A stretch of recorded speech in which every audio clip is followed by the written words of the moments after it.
So another criticism is about energy. Hmm. So the proof of work consensus mechanism uses a lot of energy.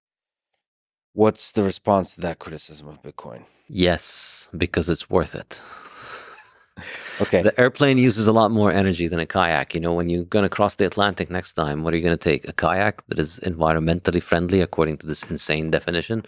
Or are you going to take an airplane that consumes a lot of energy? so the cost benefit analysis here, essentially, you have to consider both the cost and the benefit.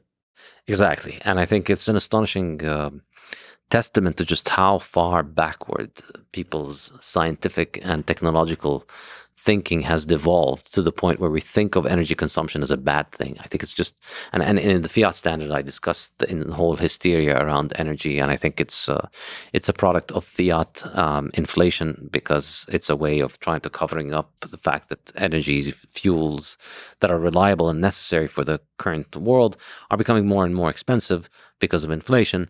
And so governments are always looking for excuses for why you should not be using those things. And so they promote all kinds of stupid pseudosciences that tell you about why these things are bad. But really, all technology is, well, not all, but the vast majority of technological innovations involve economizing on human time and judgment and replacing it with machines, with reliable machines that spend a lot of energy. So that's what a telephone does. Instead of having to send somebody across the world to tell somebody something else or send a letter, a telephone allows you to do it. The car is like that. You could walk, but a car consumes a lot more energy, but it allows you to travel much faster and safer and more reliably.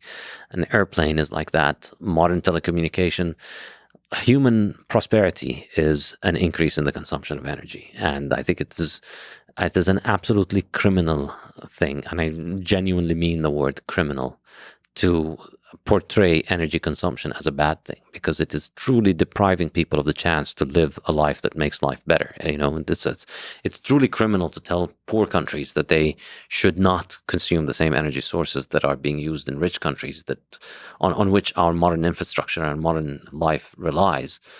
That's what life is. If you reduce the consumption of energy in the US to the levels that you have in poor countries today, the US would become desperately poor. A lot of people would die. Cities would collapse. Yeah, the quality of life would decrease significantly. A high quality of life often requires, given the current technology, a high expenditure of Yeah, energy. and I should be clear, it's not a quality of life in the sense of many people think of this as, oh, yeah, well,